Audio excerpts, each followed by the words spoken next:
इस क्रांति दिवस को मनाने के लिए आज हम 24 अगस्त 2020 को लालगंज बाजार में राम कृपाल जी के सहयोग से इनकी अगुवाई में इकट्ठा हुए हैं और ये उन्हीं का मैरिज हॉल भी है और हर जगह ये सहयोग देते हैं। और इसी के साथ हम सब लोगों को भी बधाई देते हैं जो आज वर्मा जी की सभा में जयंती मनाने के लिए रामस्वरूप जी की इकट्ठा हुए हैं, वो सब भी बधाई का पात्र हैं। जैसा कि आप देख रहे हैं 2 घंटे भी समय कोई नहीं दे पाया, वो भाग गए, और जो बैठे हैं वो तो बहुत ही बधाई के पात्र हैं कि कम से कम सुनने के लिए तैयार तो हैं, लोग सुनना ही नहीं चाहते हैं रामस्वरूप जी को। और मैं वर्मा जी का एक संस्मरण खाली आप लोगों को बताऊंगा, जैसा कि समय बहुत कम है और मुश्किल से 2 मिनट में ख़त्म हो जाएगा। वर्मा जी ने कहा था आदमी की 3 कैटेगरी होती है,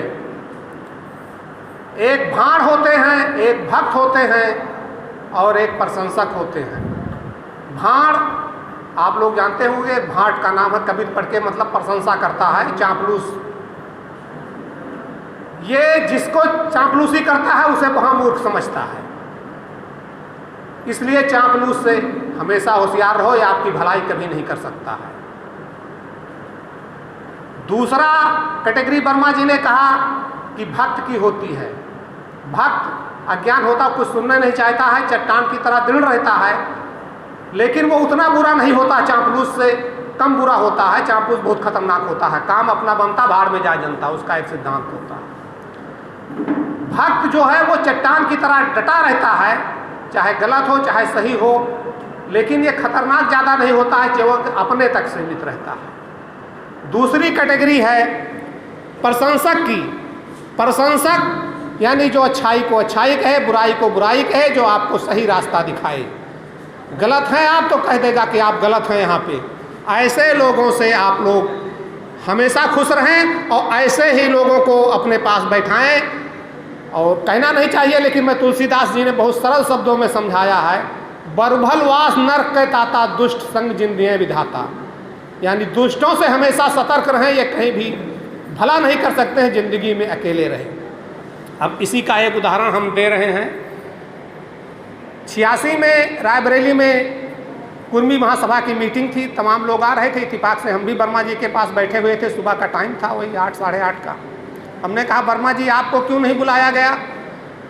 तो वर्मा जी ने कहा कि हमको बुलाया गया था बहुत पहले मिर्ज़ापुर में, लगभग 80 के आसपास में।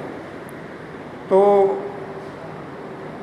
वर्मा जी से जब पूरी सभा कुर्मियों की ख़त्म हो गई तो वर्मा जी से कहा गया कि भाई आप भी हमारे समाज के बहुत ही योग विद्वान, जैसा कि होता है जो चापलूसी वो की गई, और आए हुए हैं आप लोग इनको सुनिए, ये विधायक भी हैं प्रेजेंट में। वर्मा जी ने कहा हमको बोलने के लिए कुछ बचे नहीं, क्योंकि बहुत बड़े बड़े क्षत्रिय आए, सीना ठोक के कहे हम कुर्म क्षत्रिय हैं, शिवाजी की संतान हैं और फला को मुसलमान को मारा, ये कुछ बचा नहीं है। हम केवल आप लोगों से इतना कहेंगे 2 शब्दों में, जो कि भाइयों को अगर बुरा लगे तो क्षमा करना, चूँकि यहाँ कुर्मी ज़्यादा हैं। और वो कुर्मियों पे ही वार किया था वर्मा जी ने उस सभा में, चूँकि कुर्म क्षत्रिय महासभा की मीटिंग थी। वर्मा जी ने कहा कि जिस ब्राह्मण ने आपका इतना अपमान किया, जिसको आप कहते हो हम उनकी संतान है शिवाजी की, उस शिवाजी का बाएं पैर के अंगूठे कोई तिलक, राजा जब बन गए, मुसलमानों को मार के विजेता बन गए, या कहिए विरोधियों को, और कहे कि अब हम राजा बनेंगे, तो सारे ब्राह्मणों ने कहा तुम राजा नहीं बन सकते हो। वो ब्राह्मण थे जिनको आप पेशवा बोलते हैं, वो पेशवा ब्राह्मण थे।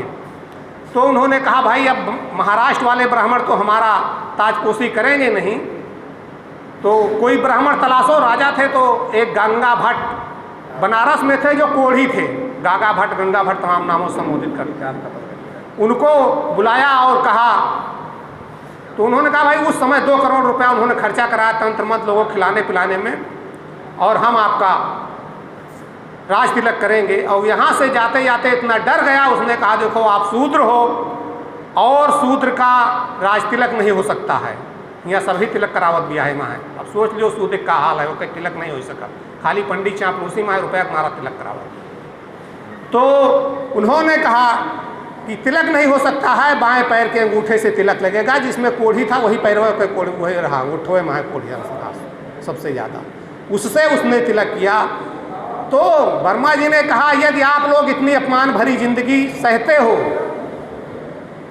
तो हमें कुछ नहीं कहना है, और यदि सम्मान के साथ सम्मान के साथ जीना चाहते हो तो आज से ब्राह्मणवादी जितने त्यौहार संस्कार मतलब शादी विवाह जो ब्राह्मण से होता है उसका बहिष्कार कर दो, और ब्राह्मणों के जितने त्यौहार हैं उसका बहिष्कार कर दो, और नहीं तो आज की तारीख से आप लोग कुर्म क्षत्रिय लिखना बंद करके जूताखोर क्षत्रिय लिखना शुरू कर दो, क्योंकि आप लोग जूताखोर हो और 100 जूता खा करके वहीं फिर पहुंच जाते हो। तो अब मैं ज़्यादा नहीं बोलूँगा, एक संस्मरण हो गया, और इसी के साथ आप लोगों को धन्यवाद देता हूँ। जय अर्जय, जय सुश्री। देखिए एक नारा छूट गया था, हम अकेले